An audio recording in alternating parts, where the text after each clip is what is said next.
Mais uma vez eu gostaria de dar boas-vindas, você que está nos visitando, você que está também conosco pela primeira vez nessa série de mensagens que começou no primeiro domingo de janeiro. Nós estamos na carta do apóstolo Paulo à igreja em Éfeso. Estamos aí numa série de mensagens em Efésios e hoje a gente chega na última mensagem da primeira parte dessa carta. Ou seja, hoje nós estamos encerrando metade dessa série, a metade dessa série, porque como nós falamos no início, né, quando a gente começou, a gente aprendeu que a carta de Paulo aos Efésios, ela é dividida em duas partes. Nos 3 primeiros capítulos, o apóstolo Paulo ele se concentra falando sobre os indicativos do Evangelho, quem nós somos em Cristo, o que Cristo fez por nós, a forma como Ele nos amou, a nossa condição antes da graça de Deus, que nós éramos mortos, estávamos mortos em nossos pecados e delitos, e Deus, Ele nos amou e nos tirou das trevas, nos trouxe para a luz, nos adotou como filhos. Paulo ele vai falando sobre todos esses indicativos do Evangelho. E hoje a gente encerra essa parte, porque a partir do capítulo 4, nós vamos ver que a carta aos Efésios ela se concentra em falar sobre os imperativos do Evangelho, as implicações práticas em sermos cristãos. Se somos filhos de Deus, se somos amados por Deus, se Deus é o nosso Pai, como nós devemos viver? Isso faz parte da segunda metade, são os imperativos do Evangelho. E Paulo, nessa primeira sessão, na sua carta à igreja em Éfeso, ele vai encerrar, ele vai concluir esses indicativos do Evangelho. Quem nós somos em Cristo, quem nós éramos sem Cristo, quem nós somos em Cristo, a forma como Deus nos amou e nos adotou como filhos. E a gente encerra essa primeira metade hoje, no capítulo 3 de Efésios, a partir do versículo 14, por isso eu convido você a abrir a sua Bíblia. E eu gostaria de te relembrar de algo que nós falamos na semana passada. A carta aos Efésios foi uma carta escrita pelo apóstolo Paulo em uma condição de prisão. Ele estava preso no momento em que ele escreve a carta aos Efésios. A carta aos Efésios não é a única carta escrita na prisão, mas Paulo ele escreve Colossenses, Filipenses e Filemão também nessa condição. O apóstolo Paulo foi perseguido e preso por causa da pregação do Evangelho, e ele se encontrava nessa condição, nessa sua prisão que durou 2 anos. Ele é absolvido, nesse caso, nessa prisão específica, ele é absolvido depois de 2 anos, mas o apóstolo Paulo ele não para de pregar mesmo depois da sua absolvição, mesmo sabendo que o mesmo evangelho que já tinha o levado para a prisão poderia levá-lo novamente. Então Paulo ele escreve essas palavras em um contexto de prisão. Por isso eu te convido a se colocar de pé. Vamos fazer a leitura da palavra de Deus. Efésios 3, de 14 a 21. A palavra de Deus diz assim: por essa razão ajoelho-me diante do Pai, do qual recebe o nome toda a família, nos céus e na terra. Oro para que, com suas gloriosas riquezas, ele os fortaleça no íntimo do seu ser com poder, por meio do Espírito, para que Cristo habite no coração de vocês mediante a fé.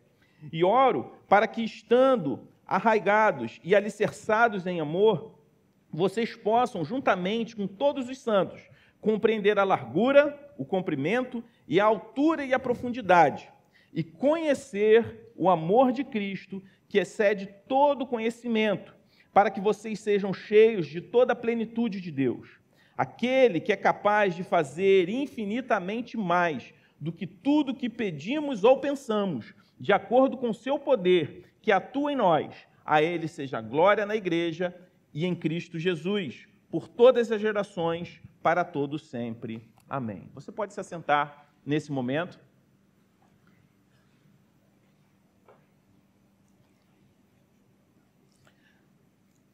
Paulo estava preso, como nós falamos, e nós vemos nesse trecho Paulo fazendo uma oração.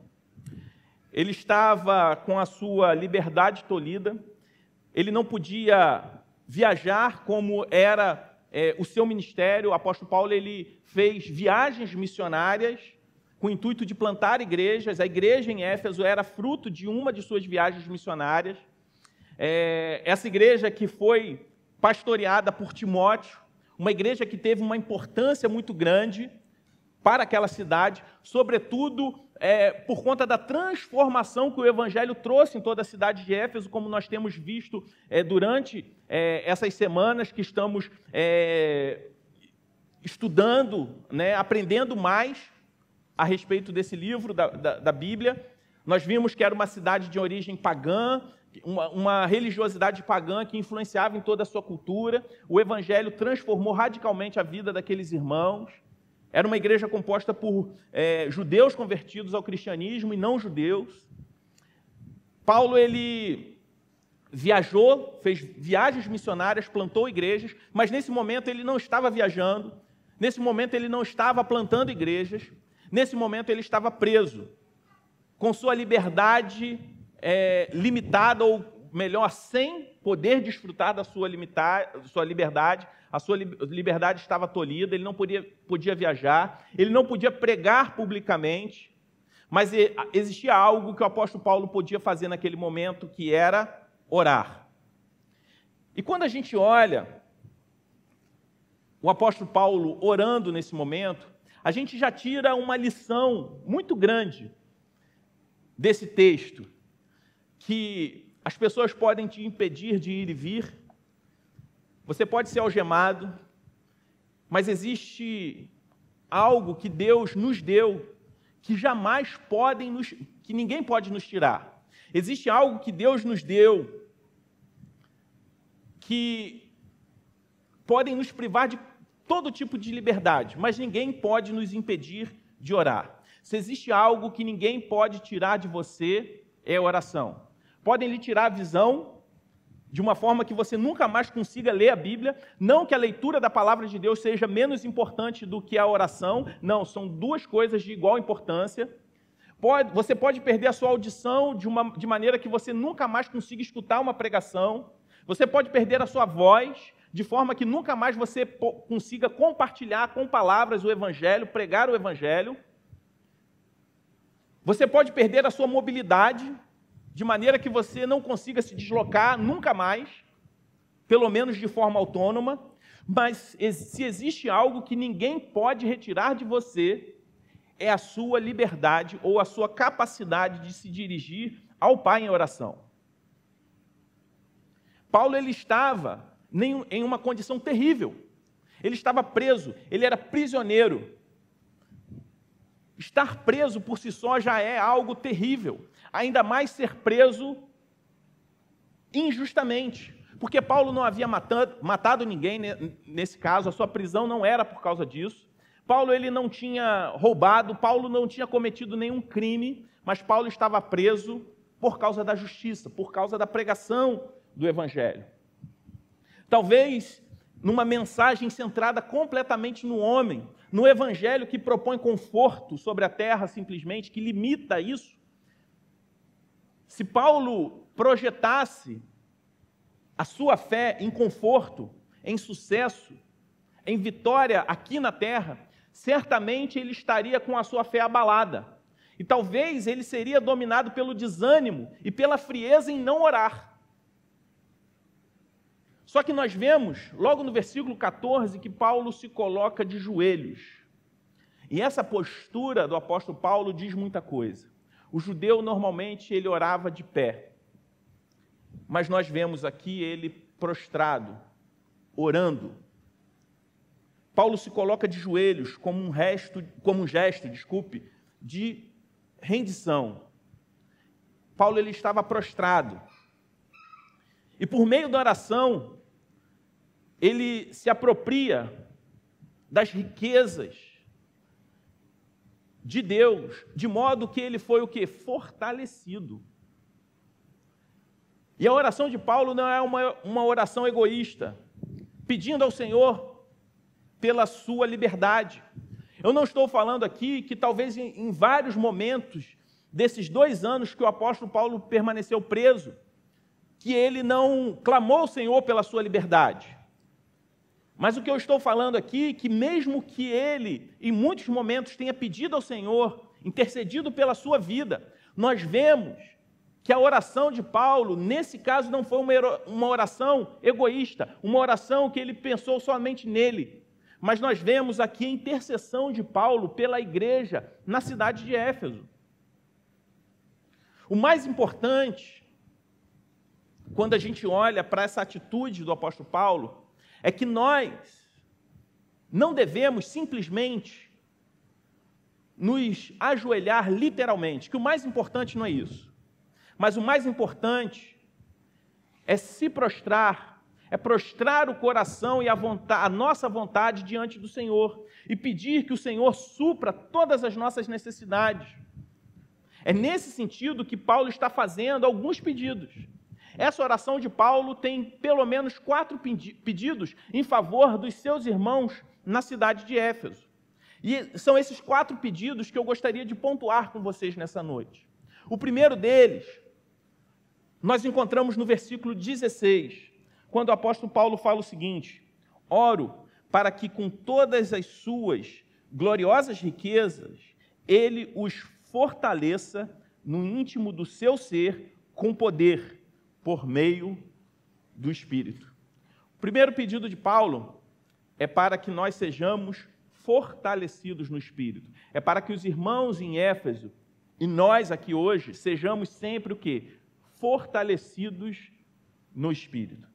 Paulo pede para o Senhor, que o Senhor fortaleça aqueles irmãos, que o Senhor fortaleça com poder pelo Espírito aquela igreja. Paulo estava preso e intercede por fortalecimento para os seus irmãos que estavam em liberdade. Olha que interessante. Paulo clama por um avivamento na vida daquelas pessoas. Da mesma forma que ele estava experimentando ali na prisão a força, o poder do Senhor sobre a sua vida. Porque se não fosse o poder do Senhor, Paulo não estaria fazendo aquela oração. A oração de Paulo, na condição que ele estava, só é possível porque, de alguma forma, o poder de Deus estava atuando na sua vida. Porque quem não é fortalecido pelo Senhor não é capaz de fazer uma oração dessa na condição que estava.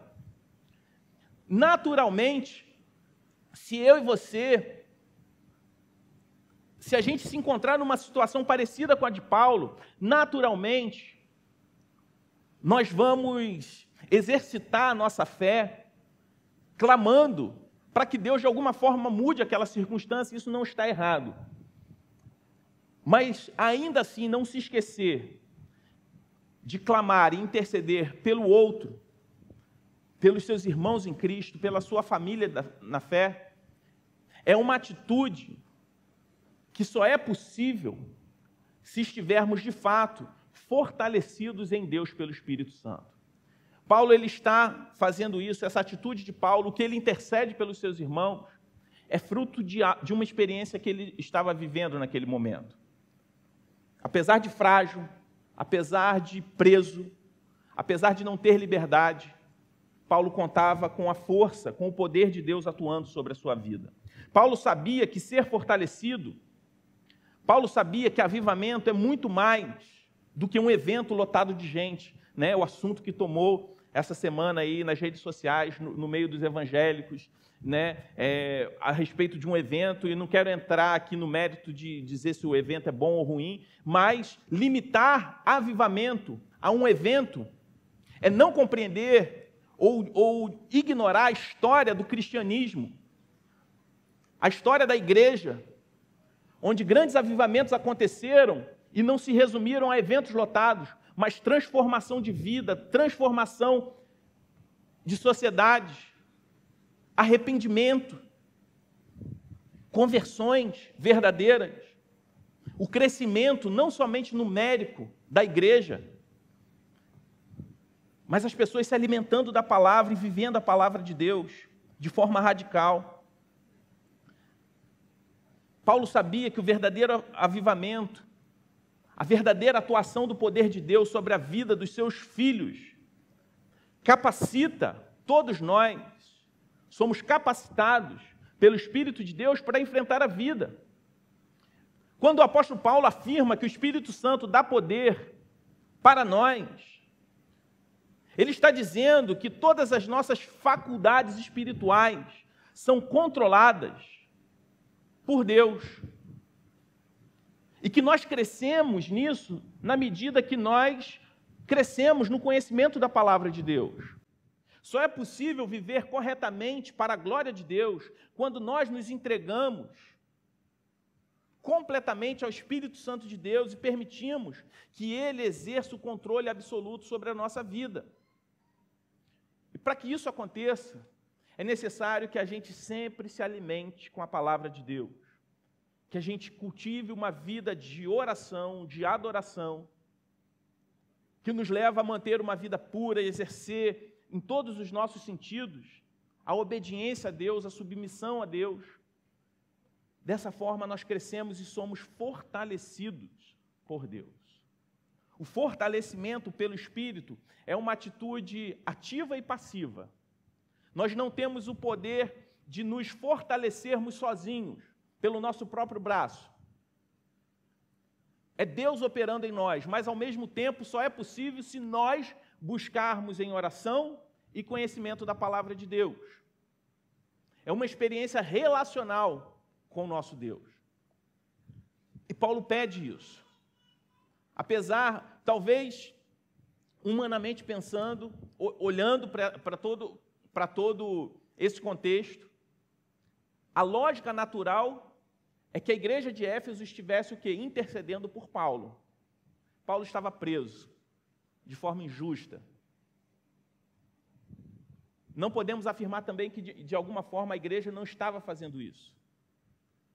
Mas nós vemos que, da mesma forma que Paulo deveria ser alvo das orações, ele também estava intercedendo por aqueles irmãos que estavam em liberdade. Porque o fortalecimento no Senhor não é algo que precisa acontecer na nossa vida somente quando estamos vivendo em circunstâncias adversas. Paulo entendia que o fortalecimento no espírito não era um luxo, mas uma necessidade independente da circunstância. Porque a verdadeira prisão é o pecado. É possível estar muito mais preso vivendo em liberdade se formos dominados pelo pecado e vivermos com muito mais liberdade, mesmo que a nossa liberdade física esteja limitada, seja cerceada. Paulo orava e pedia algo que ele estava experimentando. A prisão não limitou a atuação de Paulo. Paulo, enquanto estava preso, ele orou, ele escreveu. Paulo serviu da maneira que lhe era possível. Por que isso era possível? Porque ele agia assim, porque ele estava fortalecido em Deus. Isso nos leva à seguinte pergunta: como nós temos servido a Deus? Qual tem sido o nosso obstáculo, o meu obstáculo, o seu obstáculo? O que tem nos impedido de obedecer a Deus no que diz respeito ao serviço? Como nós falamos, talvez na semana passada ou retrasada, não existem duas classes de crentes, trabalhadores e espectadores. O Senhor nos chama para sermos todos nós trabalhadores. O Senhor Jesus, Ele nos ensina através da palavra. Quando Ele diz que nós devemos orar pedindo que o Senhor envie o que mais? Trabalhadores. Quando Ele diz que a seara é grande, poucos são os ceifeiros.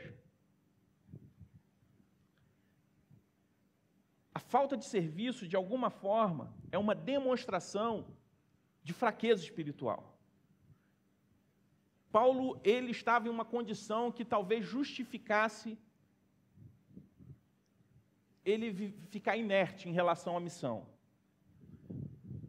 Mas ele, por ser fortalecido em Deus, através do Espírito, ele serviu e atuou da forma como lhe era possível, intercedendo pela igreja e escrevendo as cartas que ele escreveu enquanto estava na prisão. Efésios, Colossenses, Filipenses e Filemão, da forma como era possível. A prisão não limitou o serviço a Deus, mas ele faz uma segunda petição a Deus.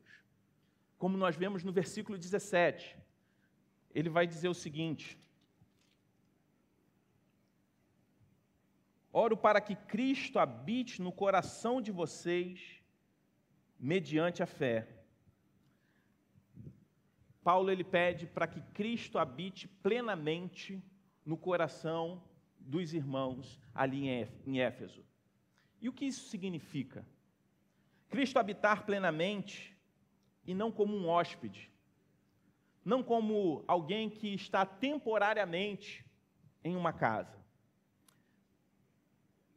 Isso faz toda a diferença. Essa semana eu estou vivendo essa experiência de receber visitas, né? Veio meu sogro, minha cunhada, meu concunhado e o sobrinho da Edna. Vão passar aí alguns dias com a gente. Quando a gente recebe assim uma quantidade grande de pessoas em casa para passar alguns dias, toda a dinâmica muda.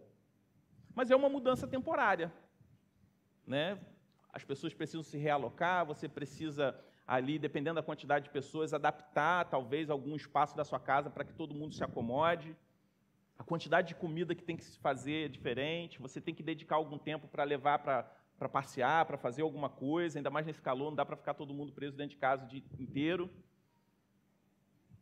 E quando essa visita sai, existem dois sentimentos.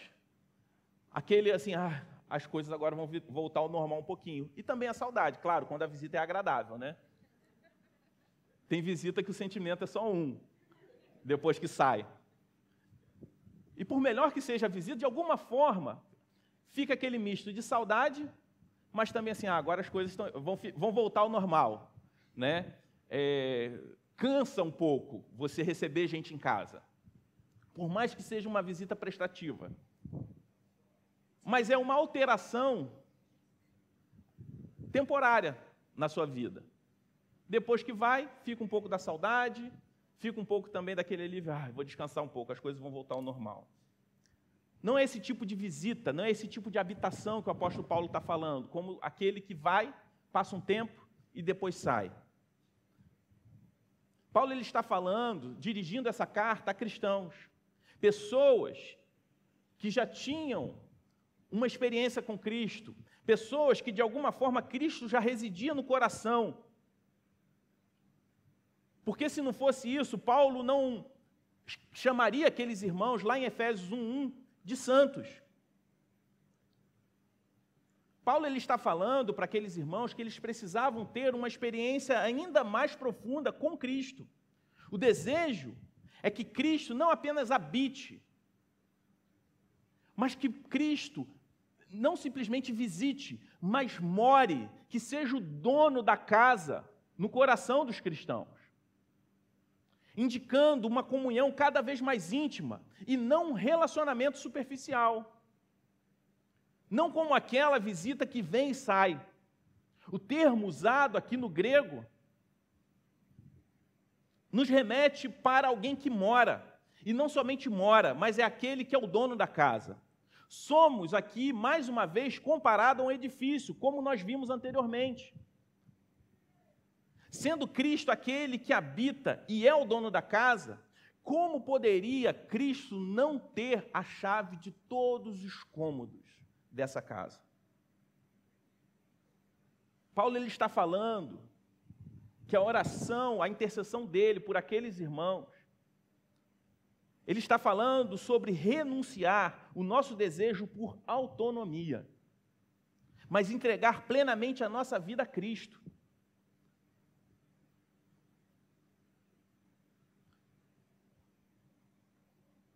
Irmãos, nós não somos,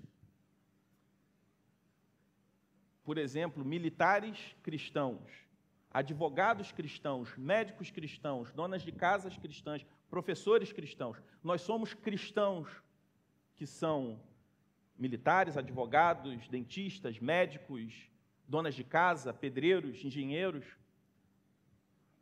A nossa identidade em Cristo vem antes de tudo aquilo que nós fazemos.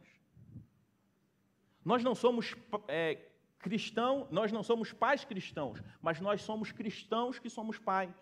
Você, mulher que é mãe, você não é uma mãe cristã, mas você é uma cristã que é mãe. Que ao ter esse encontro, essa união mística com Cristo e sua igreja, isso se torna o fundamento da sua vida. Cristo habitar plenamente significa que servimos a um Deus que reivindica cada centímetro da nossa existência. Família, lazer, a nossa profissão, os nossos relacionamentos, a nossa sexualidade, tudo está sob o domínio de Cristo. Não existem departamentos ou cômodos na casa cuja chave não pode ser entregue ao dono. É submeter a Cristo todas as áreas da nossa existência. Deus, Ele é soberano, e sendo Ele soberano, Ele não respeita uma vida dividida por departamentos que muitas vezes nós tentamos modelar para nós. Não, aqui eu sou crente, mas lá no trabalho, não, aí lá é o profissional. Não, não é isso. Você continua sendo cristão no seu trabalho, na rua. Isso não quer dizer que a gente precisa ter uma vida de proselitismo, não é isso que ele está falando, mas sempre, em tudo aquilo que a gente fizer, a gente saber o seguinte: o meu lazer está glorificando a Cristo. A forma como eu me relaciono com o outro, a forma como eu me relaciono com a minha profissão, a forma como eu faço negócios, tudo isso está debaixo do senhorio de Cristo. A forma como eu educo os meus filhos, crio os meus filhos, a forma como eu trato o meu cônjuge, tudo isso está submisso à palavra de Deus.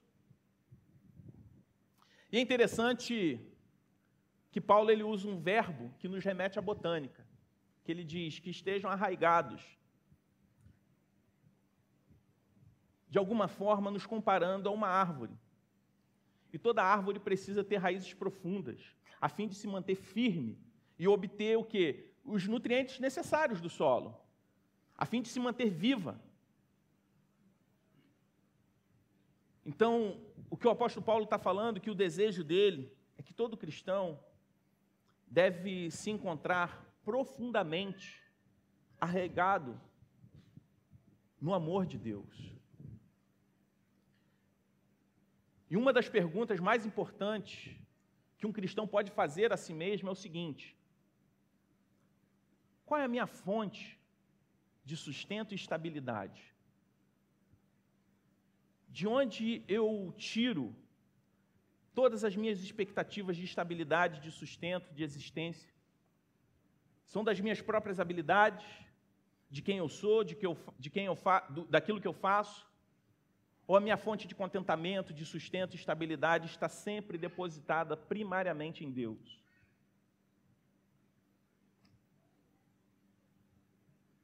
A fim de ter poder, como o apóstolo Paulo fala, a vida cristã precisa de profundidade.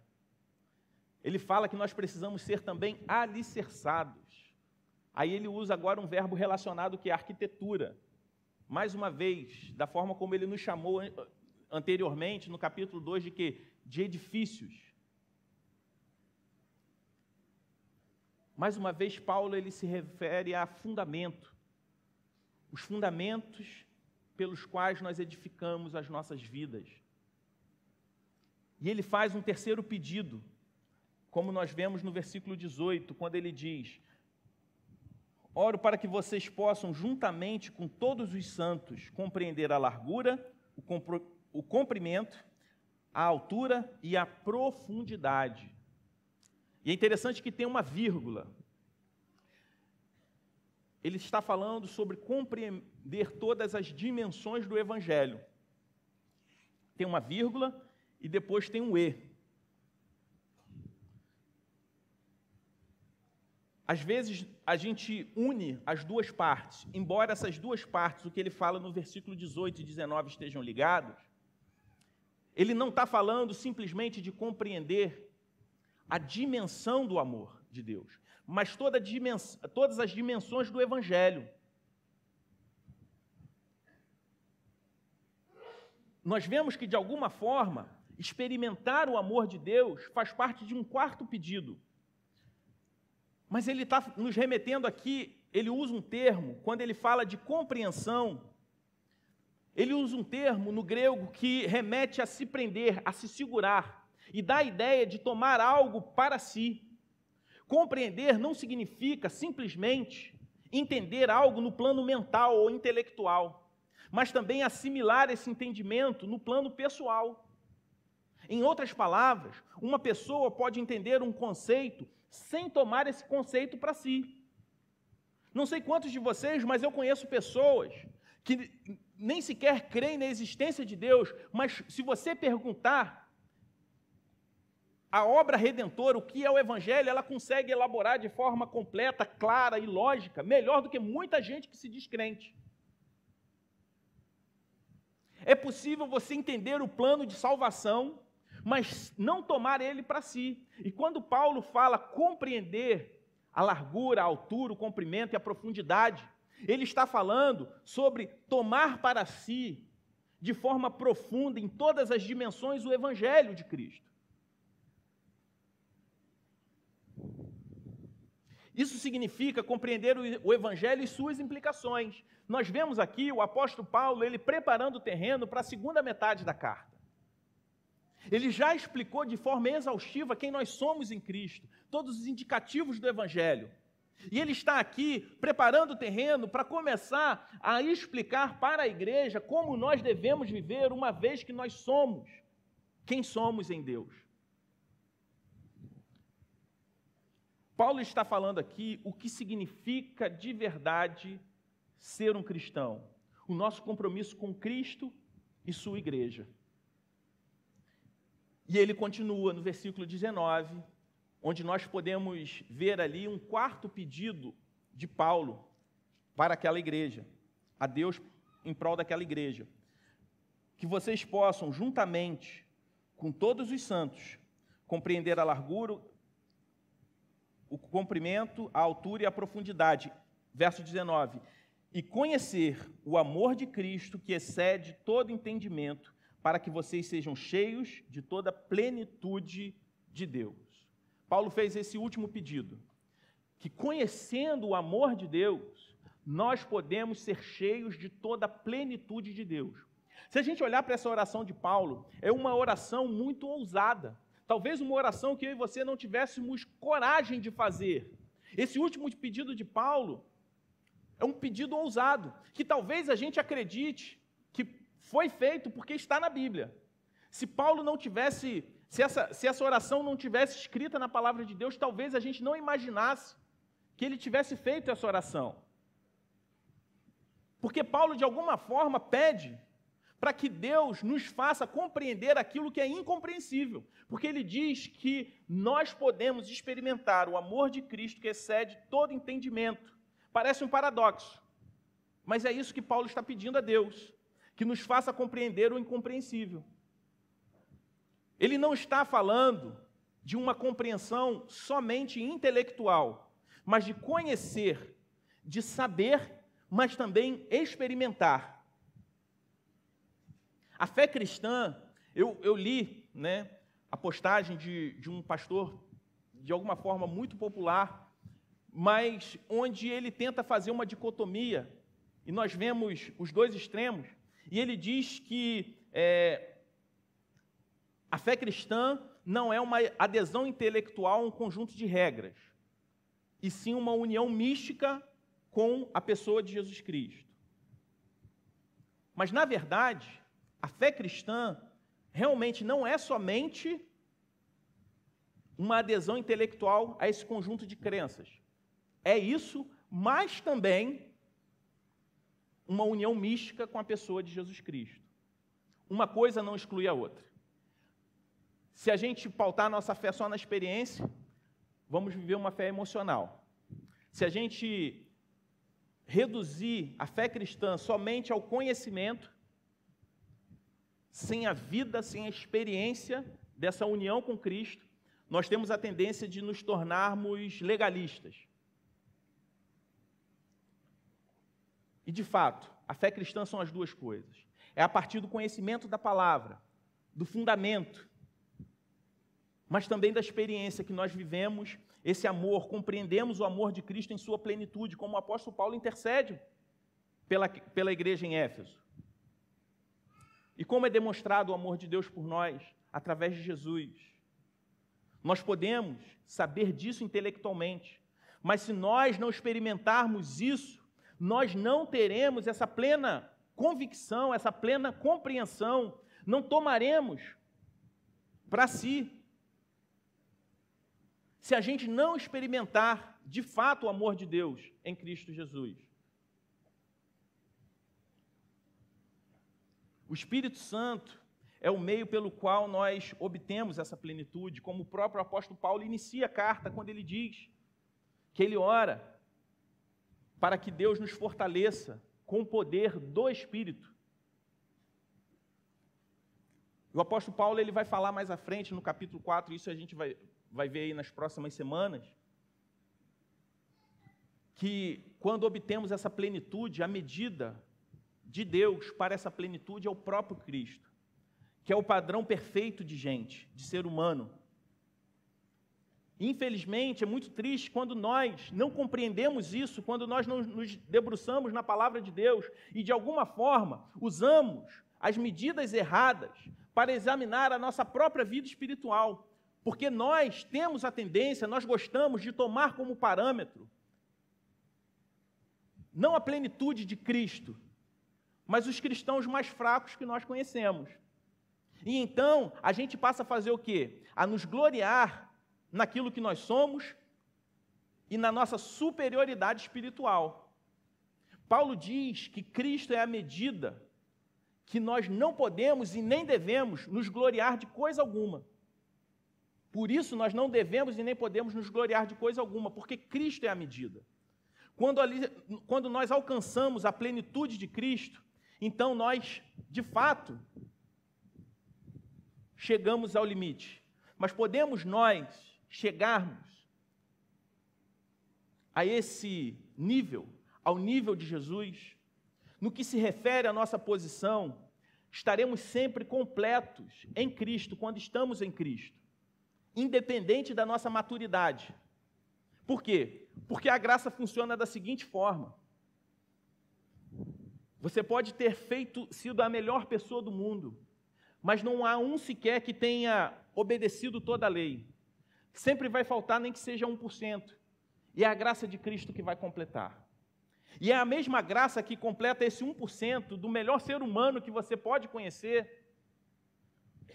O melhor que você pode conhecer sempre vai ser carente da graça de Deus. É a mesma graça que salvou o ladrão da cruz. Quando nós vemos Jesus ali, alguém que se encontrou com Cristo no momento da sua morte e infelizmente não teve tempo para praticar as boas obras que Deus preparou para todos aqueles que Ele elegeu para a salvação. Ele não teve tempo de fazer nada, mas a mesma graça completou, a mesma graça o salvou, porque a nossa posição em Cristo é essa. Em certo sentido, nós estamos sendo, desde o início da nossa conversão, sendo aperfeiçoados em Cristo. Estamos sendo preenchidos ou completos nele. Mas em termos práticos, nós desfrutamos da graça somente quando nós somos capazes de compreender pela fé todo o Evangelho, experimentar todas as implicações, todas as dimensões do Evangelho.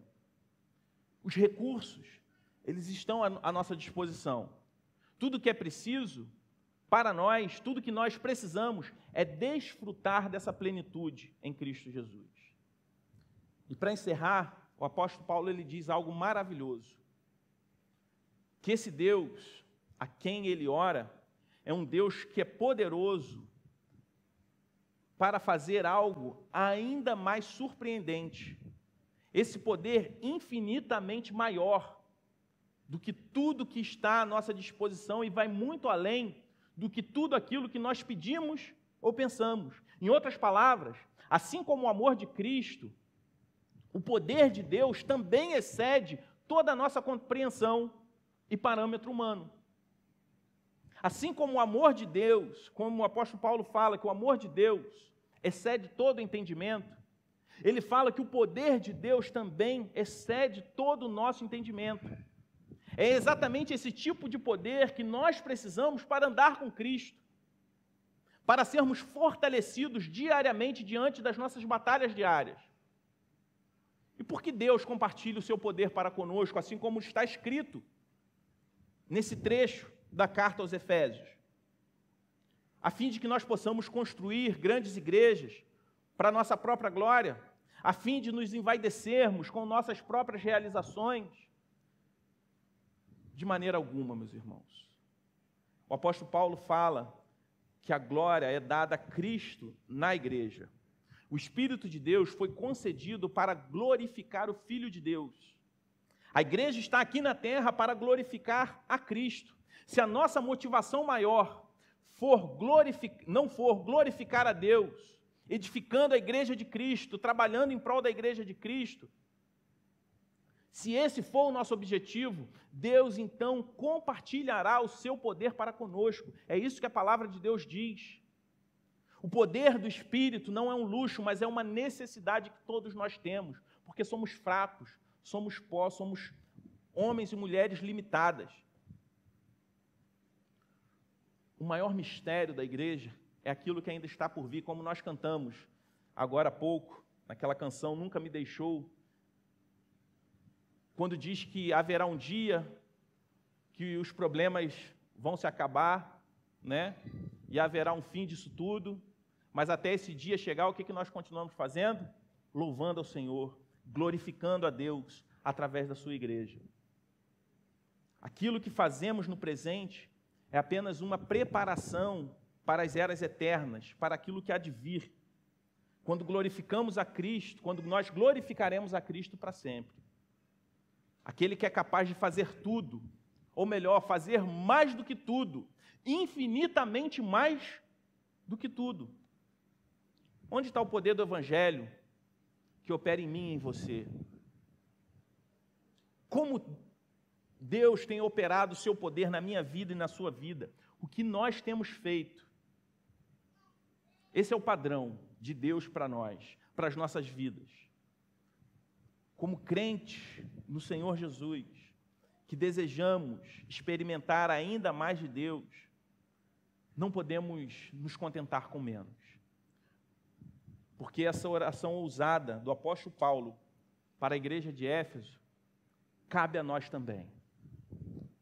Ele intercede para que Deus fortaleça, para que Deus revele ainda mais, para que aquelas pessoas compreendam ainda mais o poder, a profundidade, a dimensão, todas as dimensões do Evangelho. Como nós temos vivido esse Evangelho? O que Deus tem feito através de mim, de você?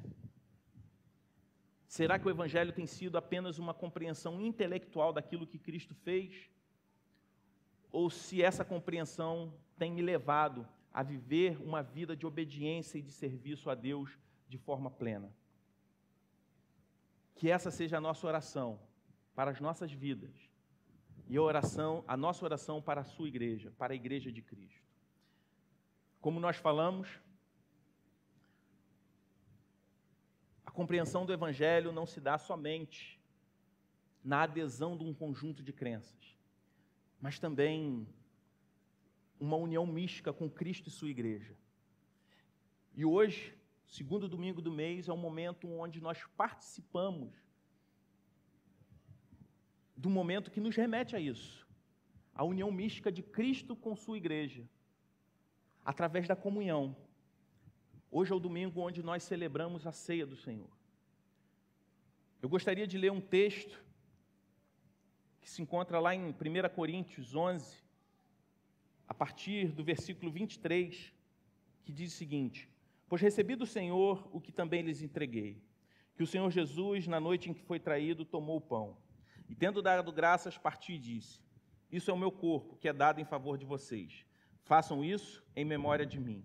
Da mesma forma, depois da ceia, ele tomou o cálice e disse: Este cálice é a nova aliança do meu sangue. Façam isso sempre que o beberem em memória de mim. Porque sempre que comerem desse pão e beberem desse cálice, vocês anunciam a morte do Senhor até que ele venha. Portanto, todo aquele que comer do pão ou beber do cálice do Senhor indignamente será culpado de pecar contra o corpo e o sangue do Senhor.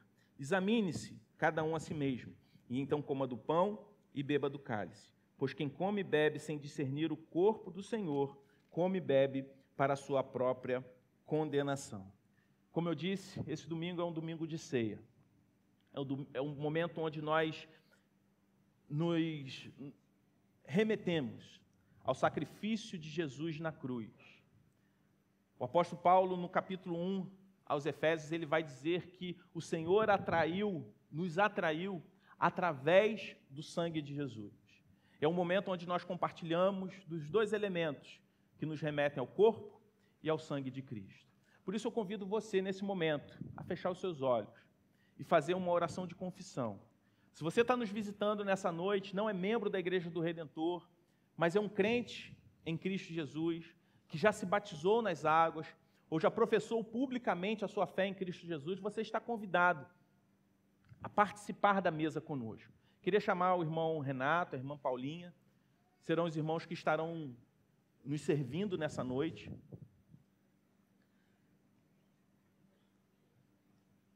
Gostaria de convidar você a participar da mesa, mas eu gostaria que você não fizesse isso sem antes confessar ao Senhor os seus pecados. Faça isso, faça esse momento de autoexame e coma do pão e beba do cálice, como o Senhor orienta através da sua palavra. Pai querido, nós te louvamos, Senhor Deus, por tão grande amor. Te adoramos, Senhor Deus, na beleza da tua santidade. Obrigado, Senhor Deus, porque o poder do Senhor atua em nós. E dessa forma nós podemos experimentar um amor que excede todo entendimento. Obrigado, Senhor Deus, porque somos fortalecidos pelo Senhor. E por isso nós te pedimos que o Senhor perdoe, Senhor Deus, os nossos pecados. Que o Senhor ouça, Senhor Deus, cada oração de confissão que está sendo feita nesse momento. E que o Senhor traga a cada um de nós arrependimento por todos os nossos pecados, todas as nossas transgressões. E que possamos viver em novidade de vida. Que o pecado, Senhor Deus, não domine a minha vida, a vida dos meus irmãos, mas que possamos ser fortalecidos diariamente no Senhor. No nome de Jesus é que nós oramos. Amém. Você pode se colocar de pé nesse momento. O Ministério de Louvor vai tocar esse cântico. E enquanto o Ministério de Louvor nos conduz nesse cântico de adoração, eu gostaria de pedir que você se dirigisse aqui à frente, pelo corredor do meio, e retornasse pela lateral, apenas a critério de organização. Venha à frente, tome do pão e do cálice, e se lembre do sacrifício de Jesus Cristo na cruz do Calvário, que possibilitou que nós estivéssemos aqui nessa noite, celebrando a um Deus que é vivo, que nos fortalece e que nos capacita a cada dia.